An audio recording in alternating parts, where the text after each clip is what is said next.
Bismillahirrahmanirrahim. Assalamualaikum warahmatullahi wabarakatuh. Salam sejahtera untuk kita semua, teman-teman media. Terima kasih sudah hadir walaupun undangannya mendadak ya. Tadi memang Bung Rocky merasa ingin perlu bertemu dengan teman-teman daripada banyak sekali pertanyaan masuk satu persatu daripada dijawab satu-satu, lebih baik kita ketemu langsung gitu ya Bung Rocky ya. Tapi kita ngomongin apa hari ini? Soal PT 0%. Oke. Jadi kita ngomongin hari ini soal PT 0% ya. Silakan Bung Rocky untuk menjelaskan soal PT 0% itu. Semuanya dimulai dari soal PT 0%. Yes.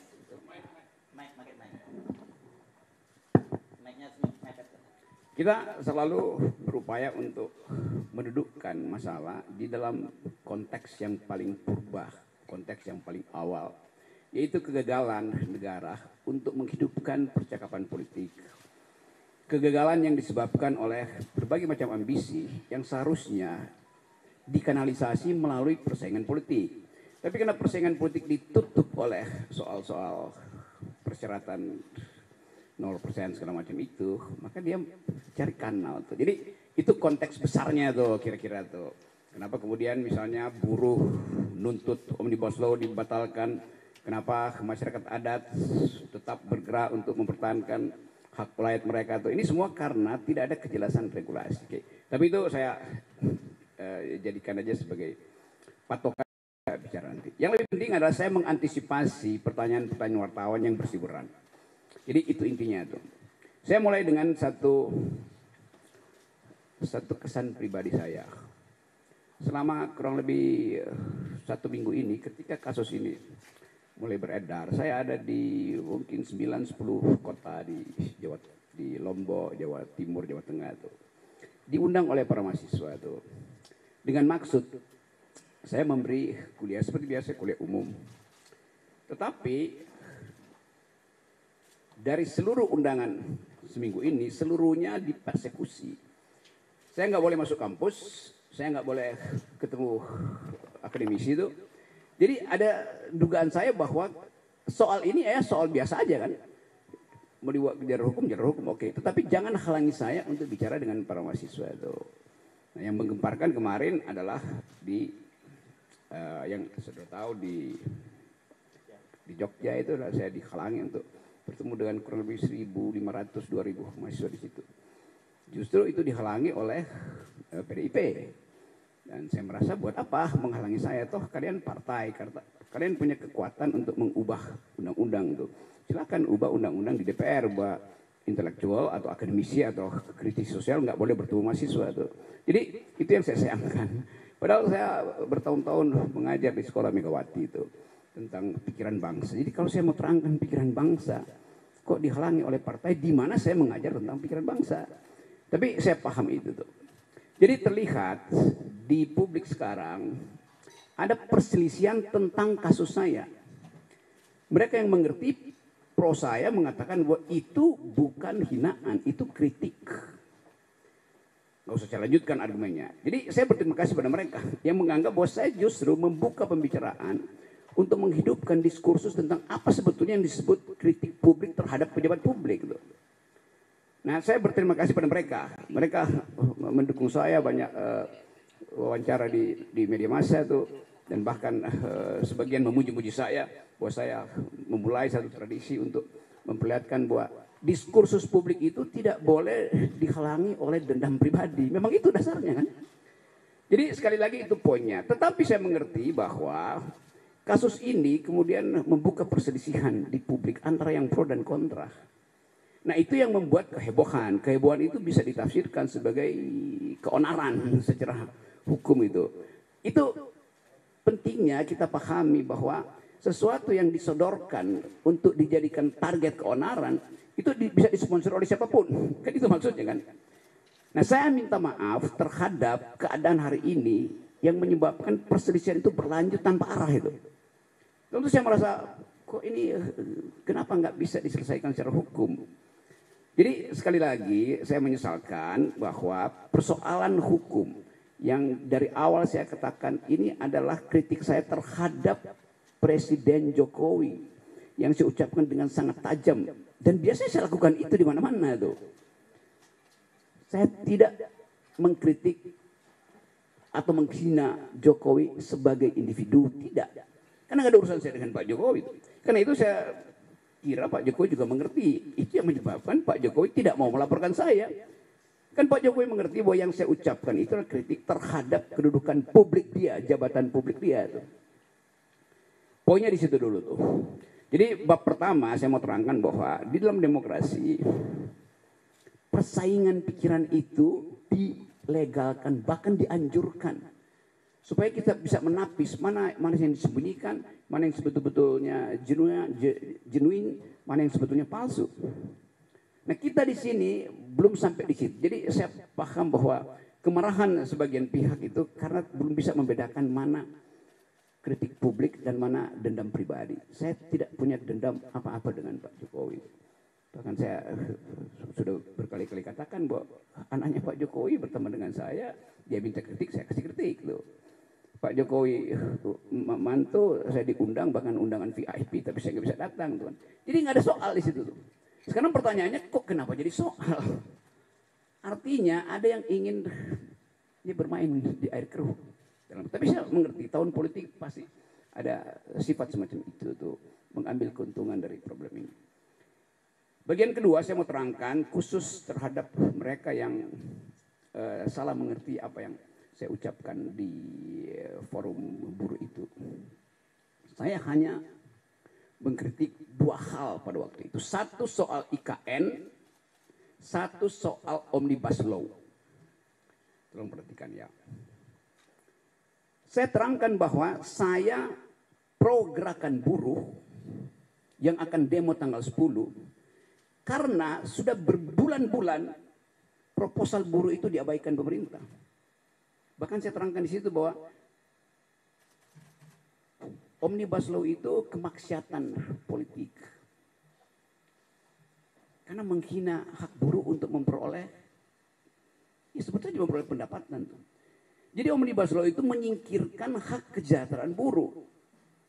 Kalau ada dalil, enggak itu bagus. Loh kenapa kalau bagus itu buruh udah berbulan-bulan melakukan demonstrasi itu. Dan kita tahu bahwa undang-undang itu dibolak-balik, udah ditolak Mahkamah Konstitusi, diputar lagi dengan asumsi bahwa itu bisa diperpukan, lalu barang yang sama dijadikan undang-undang kan. Kan itu yang saya sebut sebagai apa permainan semacam itu, masa menipu tuh. Pemerintah menipu kebijakan. Jadi saya memang pro buruh. Lalu dianggap bahwa saya mengompori buruh untuk 10 Agustus. Bukan, buruh itu memang sudah berencana secara periodik untuk demonstrasi. Bukan saya yang kompori. Saya tahu bahwa buruh merencanakan itu dari awal. Dan udah dari 2 tahun lalu tuh gerakan buruh kan terus menerus tuh. Jadi apa yang salah di situ tuh? Lalu dianggap saya mendorong makar segala macam tuh. Oke, itu kasus Beli pertama tuh. Kasus yang menyebabkan terjadinya keriuhan itu saya membela buruh di pidato itu. Seandainya saya nggak pidato di situ mungkin nggak ada soal. Tetapi tentu kekuasaan menganggap bahwa gerakan buruh ini akan mengalami eskalasi tuh. Karena itu ya oke, dicari cara supaya diaborsi. Jadi kasus pertama. Kasus kedua adalah soal IKN. Tiba-tiba masyarakat Dayak menganggap saya menghina adat Dayak. Di mana hinaannya? Saya justru membela hak masyarakat adat untuk tidak dieksploitasi oleh investor Cina. Bagaimana mungkin? Mungkin udah 5-6 kali saya ke Kalimantan diundang oleh universitas, diundang oleh komunitas masyarakat adat untuk minta pendapat saya. Tetap pendapat saya IKN ini berbahaya secara diplomasi, berbahaya secara geopolitik, dan bahkan berbahaya secara kebudayaan. Karena pasti kalau ada IKN di situ, masyarakat adat akan tersingkir. Dan itu artinya hilang jejak kultural kita di situ. Jadi dari awal saya membela masyarakat adat, Dayak, Banjar segala macam di situ. Jadi kalau ada satu theatrical, ada binatang digorok di situ, saya menyesalkan. Siapa yang provokasi teman-teman Dayak saya yang pernah berkali-kali mengundang saya? Itu soalnya tuh.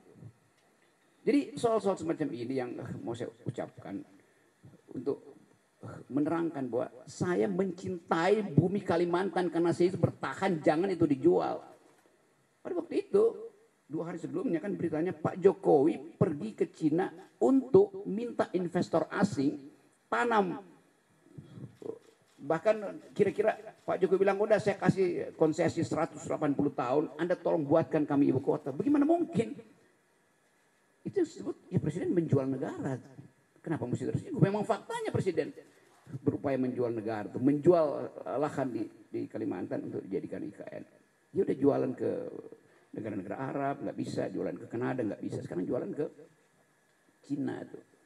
Jadi poin saya di dalam soal itu adalah saya tetap tidak ingin IKN itu dijalankan. Apalagi dalam soal perjanjian. Buat tadinya IKN itu adalah bisnis to bisnis, ya oke, itu nggak ada pajak saya di situ tuh. Lama-lama menggerogoti APBN. Pada saat yang sama APBN itu mesti dipakai untuk membackup anak-anak Kalimantan. Harusnya pendidikannya mereka lebih tinggi, stunting tidak terjadi di situ. Kan saya lakukan pembelaan pada masyarakat adat di situ. Oke, demikian juga di tempat lain, di mungkin NTT, NTB itu di Papua ada orang yang tiba-tiba merasa bahwa tersinggung. Iya, saya minta maaf karena saya menyebabkan kalian berselisih. Nanti diterangkan apakah perselisihan itu saya yang picu. Bukankah ada forum untuk menyelesaikan perselisihan? Kenapa mesti pakai kekerasan misalnya? Tapi saya menangkap itu bahwa kemarahan itu memang harus diucapkan pertama kali. Dan itu yang membuat saya tetap akan mengatakan bahwa saya akan terus mengambil risiko untuk jadi pendidik demokrasi itu dengan segala macam akibat. Itu soalnya. Yang lain saya tahu di kepala saudara ini soal Pak Muldoko itu. Saya jawab. Pertanyaannya saya bikin sendiri ya. Kekagetan saya kemudian atau bukan kecurigaan saya bahwa ada kondisian di publik akhirnya secara metodologis saya hubungkan dengan pernyataan Pak Muldoko. Dia marah juga tuh. Saya akan pasang badan. Tentu. Jadi saya bertanya Pak Muldoko ini relawan statusnya juga. Karena bahasanya sama, kami pasang badan.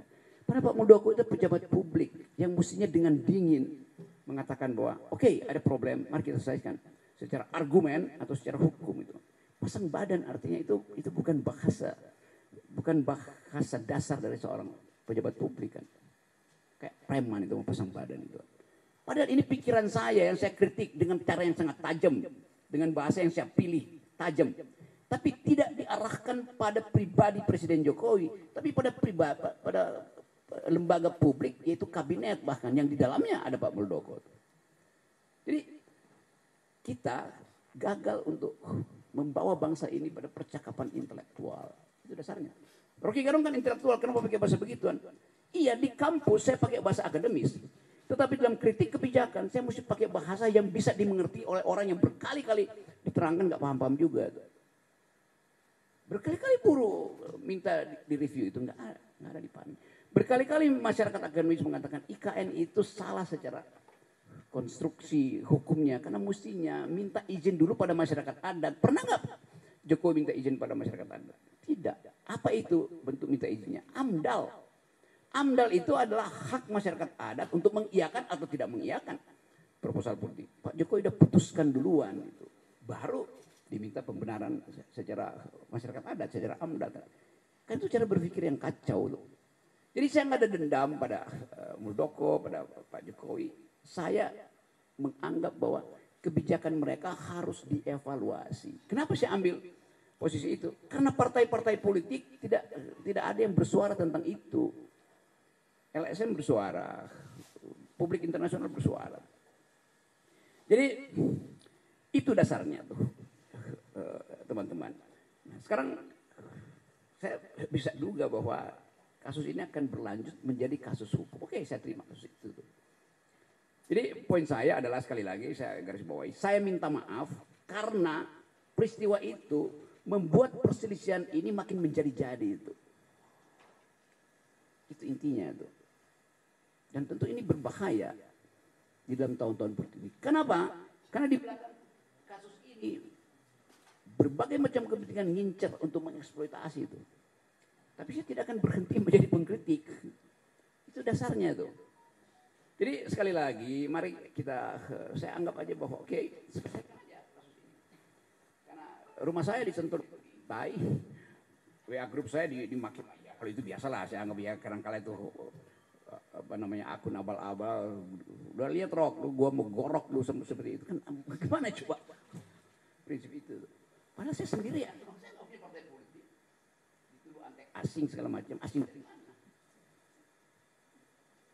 Jadi segala hal kemudian disodorkan di situ dan peristiwa ini tensi politiknya atau political tone-nya itu makin lama makin terlihat. Jadi dasarnya itu dari keinginan saya untuk bersahabat dengan teman-teman di Papua, teman-teman di Dayak, teman-teman di NTB, di Tangerang segala macam yang marah. Oke, saya terima kemarahan itu, saya minta maaf karena saya membuat kalian itu marah. Tetapi sebagai orang yang bertahun-tahun berupaya untuk menghidupkan demokrasi, saya mesti terangkan belakangnya tuh. Jadi mohon dimengerti. Bagi mereka yang sudah mengerti, oke terima kasih. Bagi mereka yang mungkin satu waktu akan paham bahwa oh itu ya beda antara pejabat publik dan pribadi individu itu. Wartawan juga begitu. Nggak ada yang secara persis membuat perbedaan distintif antara pejabat publik dan individu yang menjabat jabatan itu. Beberapa waktu lalu di Jogja ada pertanyaan, kenapa Pak Rocky menghina keluarga Pak Jokowi? Gimana mungkin wartawan ada cara berpikir begitu? Artinya dia nggak tahu kasusnya, dia nggak tahu konsepnya, tuh. Itu juga nambah kebutuhan. Jadi teman-teman itu pengantarnya dan silakan kalau masih ada soal, tetapi silakan tanya hal yang fundamental. Saya akan jawab itu dengan cara saksama dalam tempo sesingkat-singkatnya. Oke, teman-teman, kalau ada yang mau mengajukan pertanyaan, persilakan pertanyaannya to the point ya. Silakan. Atau dianggap cukup?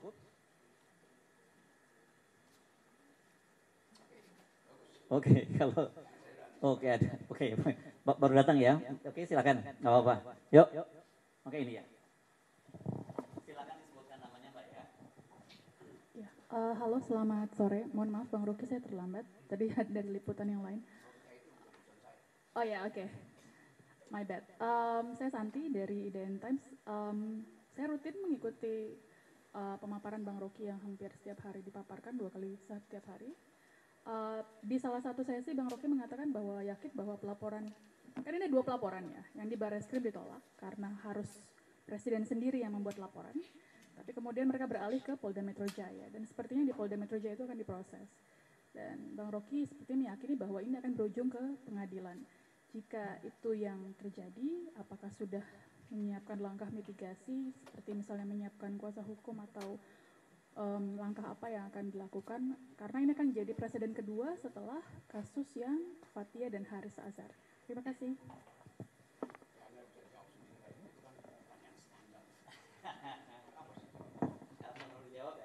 Iya kan, apakah dia mulai dengan saya yakin, Anda sendiri udah anggap saya yakin tuh akan masuk proses pengadilan. Berarti Anda berasumsi keyakinan itu mesti dibarengi dengan langkah hukum saya, kan sama itu. Jadi di dalam pertanyaan itu Anda udah jawab sendiri itu. Coba kasih pertanyaan yang lebih rumit lah. Oke, silakan. Tapi jangan kemudian gara-gara itu nggak berani nanya. Ayo silakan. Silakan. Santi jangan langsung cemberut, ya? Enggak, oh iya. Oke, silakan. Siapa namanya? Menyiapkan pengacara.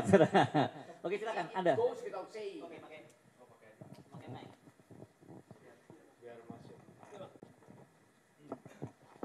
Izin Bang, saya Rizky dari Kompas.com.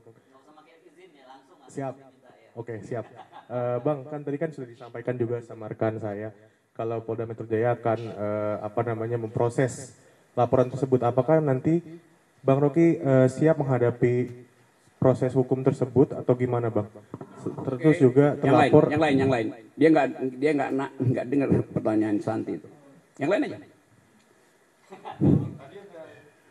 Yuk, temen yuk bicara hal yang sama, yuk nanya juga tuh. Gimana coba? Yang lain. Dan di sini Sore, Bang. jangan Sore. pakai izin ya. Wartawan Sore, boleh ya? mestinya egaliter ya. Saya Sore, sering Bang. perhatikan teman-teman kalau jumpa pers pakai izin. Nggak usah izin. Anda diberikan hak mewakili publik untuk menanyakan itu pada pejabat publik. Ya, sorry. Sore Bang, saya Rifai Bang dari Foya ID. Bang, laporan Anda Anda di Bareskrim kan ditolak.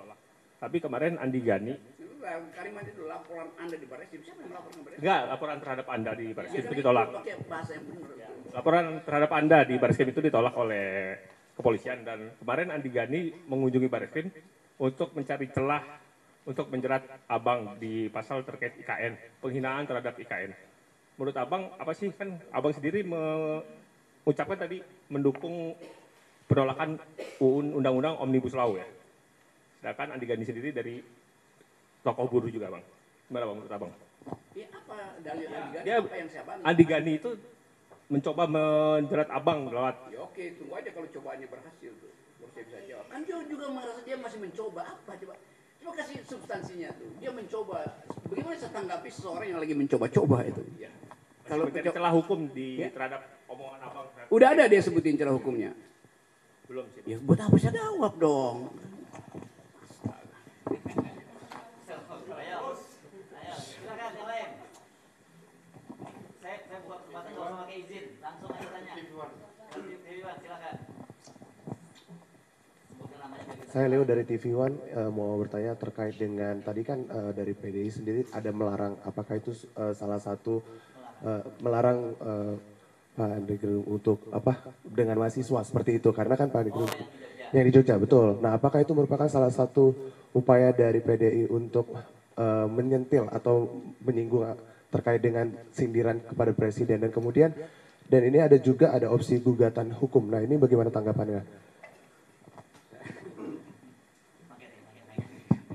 Kenapa juga nggak tanya pada PDIP gitu? Menurut Rocky PDIP kan itu PDIP yang punya pengetahuan tuh. Kenapa dia larang kan? Kan justru itu yang saya tanya. Kenapa PDIP melarang saya untuk memberi ceramah? Saya bertanya itu supaya saudara tanyakan pada PDIP. Masa saya you tanya ke saya kan? Coba dong itu ini. Kemudian Sekjen PDIP Pak Hasto itu juga akan melakukan upaya dalam gugatan secara hukum itu bagaimana? Bang. Oh Hasto jangan upayakan dong, jangan hukum dong segala macam. Kan dia berupaya pakai jalur itu. Coba betulin kalimatnya. Menurut abang bagaimana? Bagaimana saya jawab itu? Hal yang memang formil dia melakukan langkah hukum itu. Ya udah. Kan Anda mau saya menjawab di luar jawaban yang standar. Saya hormati. Padahal cuma itu jawabannya. Nangkap nggak? Yes. Sorry ya, saya supaya tajam. Kalau enggak nanti headline-nya menceng-menceng itu. Atau saya bilang, ya persilahkan Hasto bertanya. Lalu Anda sebut, Rocky Gerung mempersilahkan Hasto melakukan langkah hukum. Itu apa beritanya? Itu kan nggak ada nilai berita. Memang begitu harusnya. Kan pertanyaan jurnalistik itu harus menimbulkan pertanyaan baru supaya berkembang pertanyaan. Kalau sudah ditutup di situ ya, ini sore saya kasih kuliah tentang journalism-logical scrutinizing. Coba tanya yang lain itu kan mudah. Karena itu saya tadi bilang di awal, saya mengantisipasi semua pertanyaan teman-teman. Nah, karena itu saya terangkan aja tuh. Kan yang jadi isu selalu itu hinaan atau kritikan itu. Banyak orang menganggap itu kritikan. Oh terima kasih kalau mereka anggap begitu tuh. Ada yang bilang itu hinaan. Oke, Anda berhak untuk bilang itu. Tetapi ucapkan aja itu di dalam bentuk yang sama kan. Bukan dengan pamerkan kekerasan. Itu enggak benar itu. Karena saya tidak memamerkan kekerasan. Oh iya kekerasan naratif. Oke, kita buktikan nanti apakah saya lakukan kekerasan naratif kan. Tetapi tadi saya sudah minta maaf karena saya memang menyebabkan perselisihan itu berlangsung. Itu intinya itu. Bukan saya minta maaf pada PDIP atau minta maaf pada relawan. Itu soal lain itu. Bahwa saya menyebabkan dalam 1 minggu ini orang berselisih itu. Ini hinaan atau kritikan. Kan dasarnya itu kan. Ada yang menganggap bahwa ucapan saya itu ucapan binatang itu. Oke, dia punya persepsi itu. Ada yang bilang ucapan saya itu seperti dapat Swiss coklat, dapat coklat dari Swiss itu. Ya udah biasa aja. Nah supaya itu ditertibkan, biarkan proses hukum ini. Pak Hasto datang ke melakukan langkah hukum, oke. Kalau udah ada langkah hukum buat apa demo kan itu intinya. Tetapi ya silakan juga kalau demo, asal jangan pakai kekerasan. Dan tadi saya ucapkan apa poin Pak Muldoko, kalau Pak Muldoko ucapkan itu pasang badan, itu pengertian provokatifkah atau memang itu sekedar ulah humoris dari Pak Muldoko? Saya pakai kata ulah humoris ya. Nanti Anda bahas lagi itu kok ulah tapi humoris itu. Ya kan ulah itu kan, tapi dengan bentuk humor mungkin ya saya pasang badan. Karena kata pasang badan pun itu kata yang udah biasa di kalangan gue pasang badan buat lu ya. Jadi soal semacam itu, nah bagian ini nanti kita bicara di dalam persidangan atau pertarungan akademis kalau ini masuk ke ranah hukum. Jadi saya ucapkan sekali terima kasih. Oke. Selamat sore Bang Rocky. Saya Ahmad Riyad dari Tempo.co. Saya ingin bertanya, kalau misal tadi dari penjelasan Bung Rocky, artinya dari kasus ini memunculkan pro kontra di masyarakat. Ada yang mendukung, ada yang tidak. Nah, mungkin saya ingin tanyakan adalah dari Bung Rocky sendiri, perbedaannya antara kritik terhadap pejabat publik dengan penghinaan terhadap pejabat publik, itu menurut Bung Rocky seperti apa? Ini yang namanya kritik, ini yang namanya penghinaan.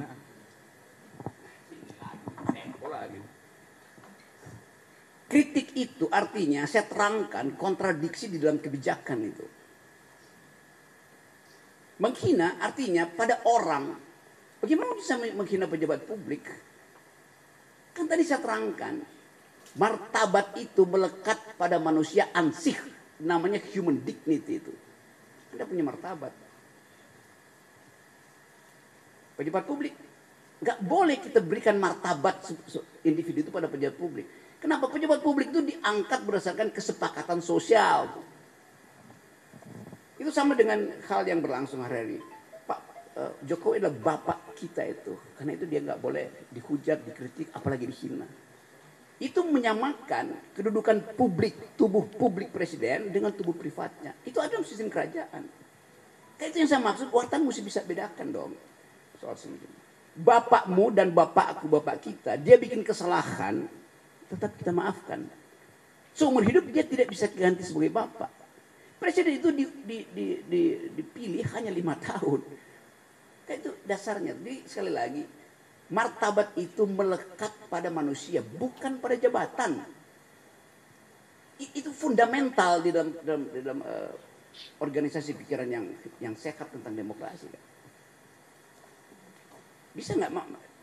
Atau saya terangkan dulu hal yang lebih filosofisnya. Dulu raja itu disebut the king can do no wrong. Gak mungkin salah raja itu. Tubuh publiknya menyatu dengan tubuh privatnya itu. Karena itu ada nama si raja itu.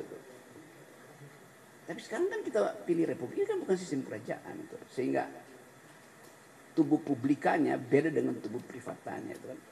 Jadi itu. Jadi saya dapat kesan bahwa memang kita belum utuh mengerti soal-soal itu karena kita masih panjang berdemokrasi. Itu satu waktu mungkin bisa diterima. Itu juga terjadi pada cara wartawan memberitakan itu.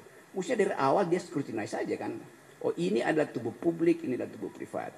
Hinaan hanya boleh tiba di tubuh privat, bukan di tubuh publik. Di tubuh publik apapun yang ucapkan namanya kritik. Bisa bedain nggak itu? Sekasar-kasarnya Anda itu bukan pada orang, itu pada jabatan itu, pada kedudukan publiknya. Ukurannya cuma satu, Anda boleh maki segala macam pejabat publik, kecuali ujung hidungnya Anda sentuh, maka Anda sentuh tubuh privatnya. Otonomi tubuhnya terganggu itu. Hanya itu. Anda sentuh dengan ucapan, dengan jarak 0,1 mm, itu nggak ada soal. Tetapi itu masih jauh dari pengertian kita tuh. Hal yang masih berlaku. Mungkin 5-10 tahun lagi baru kita paham bahwa oke, itu dia pejabat publik, dan pejabat publik juga mengerti bahwa dia jadi pejabat publik, maka dia mesti siap sedia untuk dikritik, bahkan dicaci maki. Kenapa? Karena kita gaji dia, itu soalnya kan.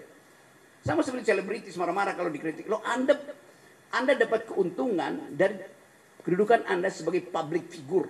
Oleh karena itu, di balik keagungan Anda juga akan dicaci. Itu konsekuensi jadi selebritis. Melapor kemana? Nggak bisa selebritis melapor. Udah itu dalilnya. Kalau nggak mau tampil ke publik, ya udah jangan jadi selebritis kan.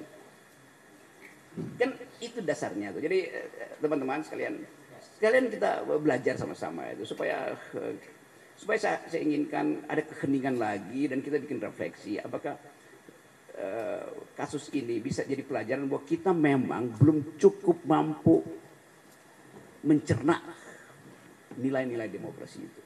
Dan dulu salah satu filsuf yang pemikir demokrasi, Jean-Jacques Rousseau, satu waktu dia ditanya sama wartawan tuh, apa penyebab Roma itu yang demokratis hancur itu?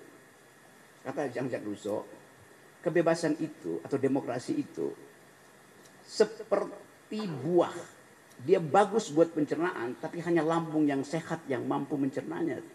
Nah lambung kita itu nggak sehat semua, sehingga gagal cerna marah gitu kan. Itu dasarnya. Padahal salah sendiri kenapa lambungnya nggak sehat. Oke, tadi ya baik. Tadi naiknya di mana? Nah, tolong bantu ya. Bang Rocky izin saya dari Kompas. Izin deh ya. Maaf. Tanya aja. Kebiasaan. Saya dari Kompas.com. Saya tertarik sama pernyataan Bang Rocky yang bilang harusnya Muldoko jangan bilang pasang badan karena kayak preman gitu. Kalau menurut Bang Rocky harusnya Muldoko merespon seperti apa sih yang sebagai dengan status beliau sebagai pejabat gitu. Ya. Ya respon aja seperti Pak Mahfud MD yang penuh diplomasi kan gampang. Oh tidak akan ada laporan, iya tapi ini kan ada delik lain yang bisa dipasangkan di situ kan udahlah. Saya tahu cara berpikir Pak Mahfud itu. Tapi Pak Muldoko kan dia KSP itu. Yang orang akan nilai kenapa bahasa tubuhnya itu seperti imperatif itu, menekan itu dan itu intinya tuh. Jadi satu waktu juga orang akan pertanyakan tuh, itu Pak Muldoko kan, oh itu sikap saya tuh karena saya ada prajurit tuh. Nggak bisa begitu. Karena dia bukan lagi ada di dalam lingkungan militer, dia ada dalam lingkungan sipil KSP. Saya sebagai prajurit saya bisa dor, ya nggak bisa begitu. Itu udah selesai tuh periode itu tuh kan. Jadi kita tegur juga, teman-teman juga harus berani tegur Pak Muldoko tuh. Saya mau menegur secara publik dan saya kira Pak Muldoko harus jawab itu tuh. Karena orang takut, berarti nggak boleh pejabat militer masuk ke wilayah publik karena mentalnya akan sama tuh. Justru kita ingin ada yang disebut civilian value tuh. Jadi bukan the supremacy of the civilian, tapi the supremacy of civilian value. Yang supreme itu bukan orang-orang sipil, tapi nilai sipilnya yang harus supreme. Bahasa tubuh mantan militer harus tiba di situ. Lihat Pak Prabowo, bahasa tubuhnya udah bahasa sipil betul, bercanda segala macam. AHY juga mulai mampu untuk mengucapkan itu. Pak Gatot Nurmantio yang baru jadi pejabat berhenti itu bahasanya udah betul-betul tubuhnya bahkan tubuh sipil tuh. Karena sering bergaul dengan saya. Sebagai orang sipil. Tadi Bapak izin. enggak jangan pakai izin. Bang Rocky kan tadi bilang kalau misalkan Pak Muldoko bilang pasang badan sama aja kayak relawan gitu. Berarti apa maksudnya Bang Rocky itu kalau misalkan Pak Muldoko seperti itu tidak seperti KSP tapi malah jadi kayak soal relawan gitu dengan dia merespon seperti itu. Benar kan ya? Benar. Relawan itu berhak pasang badan karena rasa cintanya pada Presiden Jokowi kan. Kan kita nggak bisa bedain mental relawan itu mental yang mencintai karena menginginkan Jokowi jangan diganggu atau memang ya udah secara personal karena bergaul dengan presiden maka dia going native. Going native salah pula tadi terimain. Going native artinya larut di dalam kesukaan secara personal. Nah itu saya hargai. Walaupun orang menganggap ya kan dia udah relawan kenapa masih ya kita tahu relawan pasti pasang badan karena kecintaan personalnya kan. Kan Pak Muldoko kan pejabat publik itu. Masa sama pasang badan juga. Jadi istilah itu juga istilah yang ya kalau saya bilang tidak tepat memang tidak tepat. Saya tahu ini akan bikin sebagai berita gitu kan. Oke. Masih ada tanya. Saya pengen gini ya sekalian saya sharing ya. Kenapa sejak tadi saya ngomong jangan pakai izin deh, gitu ya. Saya sering mengamati nih teman-teman. Saya ini wartawan ya, teman-teman. Mungkin kebetulan lebih lama aja dari Anda sebagai wartawan. Dan saya tahu wartawan itu harusnya egaliter ya. Karena Anda itu hadir mewakili kepentingan publik. Jadi saya perhatiin kalau dalam jumpa pers banyak izin Pak. Loh ini Anda udah jadi apa ya, itu subordinat dari narasumber. Nggak boleh wartawan itu subordinat dari narasumber. Mohon maaf ini share saja ya. Saya bukan mau menggurui teman-teman karena saya cuma menang tua saja. Mungkin teman-teman lebih hebat dari saya gitu. Tapi saya terganggu dengan sikap-sikap teman-teman yang setiap kali mengajukan pertanyaan mengajukan izin. Anda diberi oleh undang-undang Anda diberi kewenangan untuk mewakili kepentingan publik, bertanya kepada pejabat publik, dan posisi Anda itu egaliter. Gitu ya. Makanya nggak ada beliau di dalam tulisan, kan nggak ada yang nulis beliau gitu ya. Kan karena memang posisinya Anda itu egaliter. Silakan kepada, apalagi masa Bung Reki aja pakai izin gitu ya. Silakan lanjutkan, jangan pakai izin ya. Apa-apa, lanjutin aja.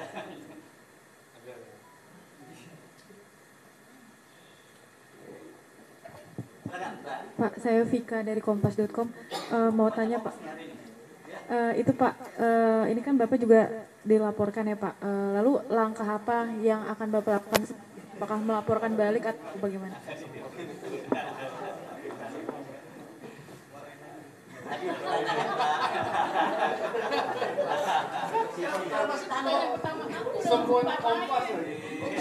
Standar cara bertanya. Saya jawab, saya akan ambil langkah 1000 untuk kabur. Mau tulis nggak coba? Itu nggak masuk akal tuh. Jadi pertanyaan pun jangan standar deh itu. Udah minta izin standar udah pertanyaan. Aku nyoba kali kedua deh.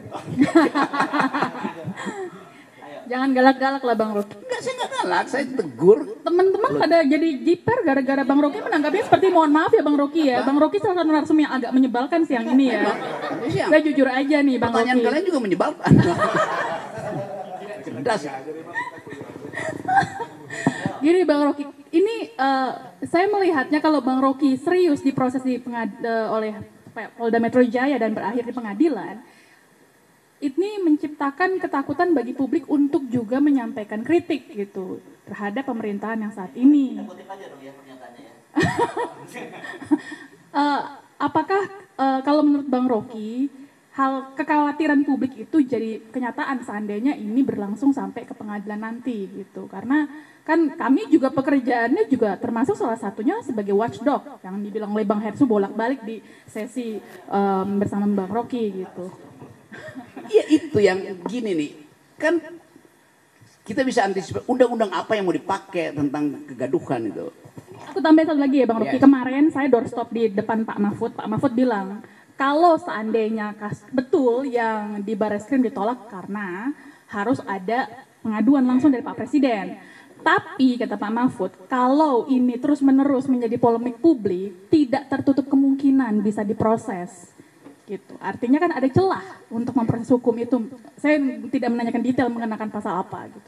Sekarang Anda tanya nggak, kegaduhan yang dimaksud Undang-Undang 46 itu setara nggak dengan polemik publik? Tanya dong pada Mahfud. Apa itu yang disebut social origins, asal usul dari pasal 14-15 Undang-Undang 46? Tanya pada dia. Kalau tidak menimbulkan polemik itu dasarnya adalah perselisihan. Yang dimaksud oleh undang-undang itu kegaduhan itu keinginan pemerintah Belanda untuk mengendalikan polemik publik. Kan itu intinya tuh. Jadi anakronis keterangan Pak Mahfud. Bilang Pak Mahfud kok anakronis ya? Itu pentingnya wartawan scrutinizing apa yang dia ucapkan itu. Masa polemik dia mau kegaduhan? Anda setiap hari Anda bikin headline polemis kok isinya tuh. Jadi itu tuh. Jadi lihat original intent dari pasal tentang penghinaan itu, tentang kegaduhan itu. Atau apa istilahnya tuh, selain kegaduhan itu apa? Keonaran itu. Pada undang-undang tahun 46 itu, intensinya apa pada waktu itu? Nanti ada polemik tentang disertasi seseorang itu menimbulkan kehebohan publik, maka kena undang-undang 46 tuh. Bisa. Gitu ya. Oke, fair kan? Menyebalkan nggak jawaban saya? Ah, Santi. Ayo, silakan yang lain.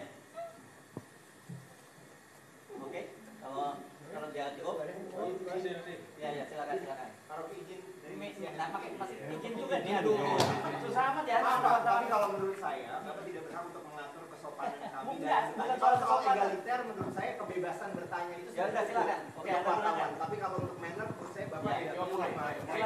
Silakan Anda ngomong. Izin ya Pak? Tidak, saya tidak izinkan. Iya, oke. Anda nggak diizinkan. Oke. Ya, taruh. Oke kan? Hanya karena persoalan izin saya tidak diizinkan bertanya Pak. Izin saya bilang tidak diizinkan. Oke. Itu malah lebih tidak egaliter Pak, mohon maaf. Artinya Anda tidak perlu izin kalau gitu. Bilang aja saya mau bicara itu. Kenapa Anda minta izin? Teman-teman yang izin tadi tetap diizinkan bertanya Pak. Tidak, saya tidak izinkan. Saya koreksi dulu tuh. Baik, baik. Anda kalau mau bertanya nggak usah izin. Enggak, terima kasih Pak, terima Oke, kasih. makasih. Ya. Silakan. Baik, teman-teman ya. Oke, jadi saya ucapkan terima kasih teman-teman datang. Ini klarifikasi sebetulnya dan mungkin nanti ada konferensi berikut tuh. Kalau ternyata hal huru-hara ini atau kegaduhan itu berlanjut, pasti kita mesti pastikan ada sponsor-sponsor di belakangnya tuh kan. Kan itu udah jadi pola itu. Tapi saya tidak mendahului proses hukum dan saya tahu mungkin dalam 1-2 hari ini akan diproses secara lebih formal. Tapi saya terangkan dulu bahwa saya ingin hentikan kegaduhan ini. Saya minta maaf karena ucapan saya itu menimbulkan kegelisahan, menimbulkan tadi polemik itu. Dan polemik itu yang justru menghidupkan gairah saya bahwa negeri ini belum mampu untuk mencerna prinsip-prinsip demokrasi itu. Jadi saya akan terus menjadi pengkritik itu. Saya kira itu poinnya ya. Terima kasih ya. Oke, baik teman-teman, terima kasih atas kehadirannya. Nah, ini untuk sopan santun saya tentu akan mohon maaf kalau ada beberapa hal yang tidak berkenan dalam pertemuan ini. Mudah-mudahan kita bisa ketemu lagi dalam waktu yang tidak lama lagi gitu ya Bung Rocky ya. Assalamualaikum warahmatullahi wabarakatuh. Terima kasih. Oke ya.